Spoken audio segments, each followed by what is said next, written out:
జై సద్గురు బ్రహ్మ మహారాజుకి జై. భద్రాద్రి రామశతకము విషయరహిత లక్షణము 102వ పద్యము. దయ భయ ధైర్య శ్రద్ధ లజ్జా శమదమ దర్పహంకారేచ్చ దంభ దైన్య మదలోభ మోహ కామ క్రోధ మాత్సర్య సుఖ దుఃఖ క్షయ వృద్ధి క్షుత్పిపాసా సంశయ నిశ్చయ సంకల్ప వికల్ప కంపనా కుంచన గమన చలన శ్వాస నిశ్వాస విసర్గ వ్యాపక రాగ ద్వేష కుటిల గర్వ వేష భాష వినయ మానాభిమానాది విషయ సంఘములను నిజ కేవలాత్మకు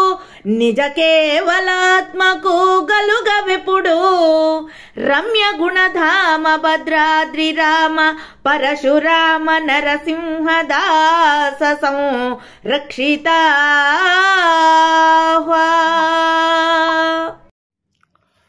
జై నిజ గురుభ్యో నమః.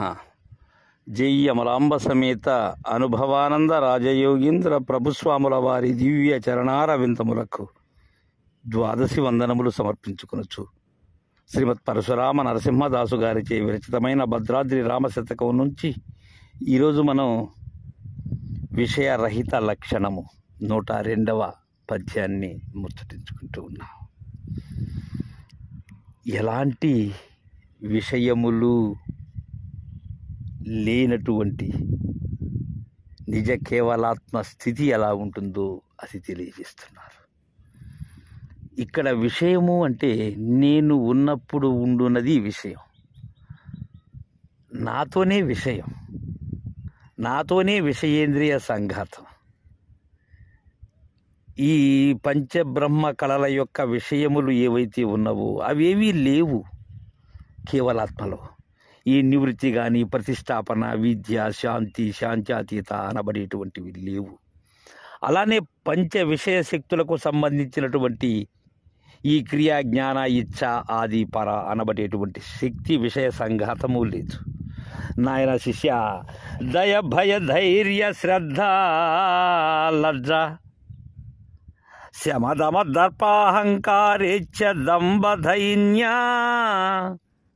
నాయన, దయ అనబడేటువంటి కృప కనికరము ఇవి కానిది నాయన కేవలాత్మ, అది నిజ కేవలాత్మ. అలానే భీతి చెందేటువంటి భయము దానికి లేదు, అలానే ధైర్యం ఆ నిడుపు అనేది లేదు దానికి. ఇంకా శ్రద్ధ, ఒకదాని మీద ఆసక్తి కానీ అది కావాలి అనేటువంటి అక్కర స్వభావం కానీ లేదు. ఇక లజ్జ, సిగ్గుపడటమే లేదు, సిగ్గుపడే వస్తువే దానికి లేదు. కావున అలాంటి విషయం రహితమైనటువంటిది అది.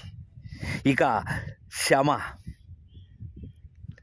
విడిచి ఉండటం, శాంతి అంటారు దాన్ని. అలాంటి ఈ శమము దమము అనబడేటువంటివి అంతరేంద్రియ బాహ్యేంద్రియ నిగ్రహములు కానటువంటిది. నిగ్రహము చేసుకునేందుకు అవి ఉన్నప్పుడు నిగ్రహం చేయాలి, అవి లేనప్పుడు మరలా నిగ్రహం ఏమిటి? అలానే దర్పహంకారేచ్ఛ దంభ దైన్య, గర్వము లేనిది. నేను ఉన్నట్లయితే గర్వం, నాతోనే గర్వం. అహంకారము లేదు, నేననేదే లేదు. అది ఇచ్చ లేదు, కోరిక లేదు నాయన. ఇవన్నీ నీ బోధ ధృఢీకరణ కోసం ఇంతలా చెప్పవస్తున్నదే కానీ లేనిది ఉన్నది రెండూ కూడా ఎరుగుతుండబడేటువంటి నేనే శిష్య. అది లేనప్పుడు లేనిది లేదు, ఉన్నది లేదు నాయన. దైన్యం, దీనత్వం చెందేటువంటిది కాదు నాయన అది. ఇంకా శిష్య, మదలోభ మోహ కామ క్రోధ మాత్సర్య సుఖ దుఃఖ క్షయ వృద్ధి క్షుత్పిపాస. మదము, ఈ అరిషడ్వర్గములు అయినటువంటి కామ క్రోధ లోభ మోహ మద మాత్సర్యములు ఏవీ లేవు నాయన. అది మదించేది కాదు, లోభతో చెందేది కాదు, మోహ పరవశం చెందేది కాదు, కోరిక కలిగినది కాదు, కోపముతో కినుక వహించేది కాదు, మత్సరత్వం ఉండబడేటువంటిది కాదు. అలానే సుఖపడేటువంటిది కాదు, దుఃఖించేటువంటిది కాదు, అలాంటి బాధలు అలాంటి వ్యతలు చెందేటువంటిది కాదు నాయన. ఇక క్షయం అనబడేటువంటి తగ్గుదల దానికి లేదు, వృద్ధి అనబడేటువంటి హెచ్చు లేదు, దానికి అభివృద్ధి లేదు. ఇక ఆకలి లేదు, దప్పిక లేదు. అందుకే అన్నారు మదలోభ మోహ కామ క్రోధ మాత్సర్య సుఖ దుఃఖ క్షయ వృద్ధి క్షుత్పిపాస. ఈ విషయములు ఏవి లేవు శిష్య. ఇంకా సంశయ నిశ్చయ సంకల్ప సవికల్ప కంపన కుంచన గమన చలన. శిష్య, ఈ సంశయము అనబడేటువంటి శంక రహితమైనటువంటిది, శంక లేనటువంటిది. శంక ఉన్నది నీకు నాకు. శంక నివృత్తి అయిన పిమ్మట శంకించేందుకు ఏమున్నది శిష్య? నిశ్చయము లేదు, నిర్ణయం చేసేటువంటిది లేదు. నిర్ణయం చేసినట్లయితే నేను ఉండాలి నాయన అక్కడ. ఏమీ లేని దాని గురించి ఏమీ లేని వాడనై ఏమీ లేకనే చెబుతున్నాను నాయన. శిష్య, సంకల్ప సవికల్ప ఈ మనోవ్యాపారములు లేవు దానికి. సవికల్పమైనటువంటి మార్పు చెందే మారుదల లేదు దానికి. ఇక కంపన, ఈ వణకటం కానీ కదలటం కానీ ఏ కాలమందున కదలని దానికి, దానిలో లేకనే కదలిక అనేది మొదలైన పిమ్మట కదలిక లేని దానిని ఈ కదలికకే కనుగొన్న పిమ్మట కదలనిది ఎక్కడున్నది, కదిలేది ఎక్కడున్నది? రెండూ లేవు శిష్య. అందుకే కంపన, ఆకుంచన ముడుచుకోవటం ఇది లేదు. గమన చలన, అది ఒక చోటు నుంచి ఇంకొక చోటికి వెళ్ళేది కాదు, అలా కదిలేది కాదు. అది చెలించేటువంటిది లేనప్పుడు గమనం ఎలా ఉంటుంది? ఇక శ్వాస నిశ్వాస విసర్గ వ్యాపక రాగ ద్వేష కుటిల గర్వ వేష భాష, ఊపిరి లేనిది, ఏ ధ్యాస లేనిది. ఇక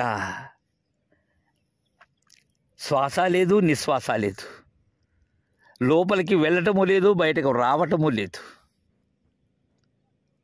ఇక విసర్గ త్యాగం కాదు నాయన, అది త్యజించేటువంటిది కాదు. వ్యాపక వ్యాపించేటువంటి లక్షణం లేదు. రాగద్వేష అనురాగము లేదు, ద్వేషము లేదు. కుటిల వంకర ఉన్నదా దానికి? ఏ వంకర లేనటువంటిది. అలానే గర్వ, ఈ మదము అనేటువంటి అరిషడ్వర్గ సంఘాతమే లేదు. ఇక వేషమే లేదు నాయన దానికి. అంటే ఒక దానిలా ఉండి ఇంకొక దానిలా కనిపించేటువంటి మార్పు చెందేటువంటి వేషాన్ని ధరించినటువంటిది కాదది.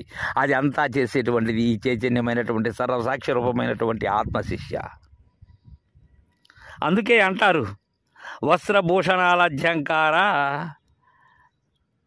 అలాంటి అలంకారము కైసేత మధ్యనాను లేపన మాల్య వస్త్రాభరణముల చేత ఇది పంచవిధములుగా ఈ వేషము అనబడేటువంటిది. ఇవన్నీ నాకు చెల్లేటువంటివి, ఈ ఆత్మకు చెల్లేటువంటివి. జనన మరణములు చెందేటువంటి వస్తువు అయినటువంటి సర్వసాక్షికి సంబంధించినటువంటివి ఈ వేషభాషలన్నీ కూడా. శిష్య, ఇక వినయమానాభిమానాది విషయ సంఘములును నిజ కేవలాత్మకు గలుగవెప్పుడు ఏ కాలమందున కలుగవు శిష్య. ఏవేవి? ఈ వినయం కానీ, ఇక మానం, చిత్తం యొక్క ఔన్నత్యం, అభిమానం, ఈ అజ్ఞానం అనబడేటువంటి అభిమానం, ఈ విషయ సంఘములైనటువంటివి ఏవి కూడా విషయరహితమైనటువంటిది 26వదైనటువంటి నిజ కేవలాత్మ. అందుకే దానికి ఇవేవి కలగవు అని చెప్తున్నారు. రమ్య గుణధామ భద్రాద్రి రామ పరశురామ నరసింహదాస సంరక్షితాహ్వా. శిష్య, నీ కొరకై ఇంతకాలము నీ బోధ దృఢీకరణ కొరకై లేనిది లేనట్లుగా తెలిసి లేకపోయేందుకై చెప్తూ ఉన్నాను నాయన. ఈ దయ, భయము, ధైర్యం, శ్రద్ధ, లజ్జ, శమము, దమము, దర్పము, అహంకారము, ఇచ్ఛ, డంబము, దైన్యము, మదము, లోభము, మోహము, కామము, క్రోధము, మత్సరము, సుఖము దుఃఖము క్షయ వృద్ధి క్షుత్తు పిపాస సంశయం నిశ్చయం సంకల్పం వికల్పం కంపనం ఆకుంచనం గమనం చలనం శ్వాసము నిశ్వాసము విసర్గము వ్యాపకము రాగము ద్వేషము కుటిలము గర్వము వేషము భాష వినయము మానము అభిమానము మొదలైనటువంటి విషయ సంఘములు కేవలాత్మకు ఏనాడు లేవని దృఢపరచిన దానిని లేదని గమనించుకో శిష్య. ఇది నాయన శివరామ దీక్షిత బోధ అని మనకు విషయరహిత లక్షణాన్ని తెలియజేశారు. తదుపరి బోధ స్థితి పురుషుని యొక్క లక్షణం ఎలా ఉంటుందో రేపు తెలుసుకుందాం. జై గురుదేవా.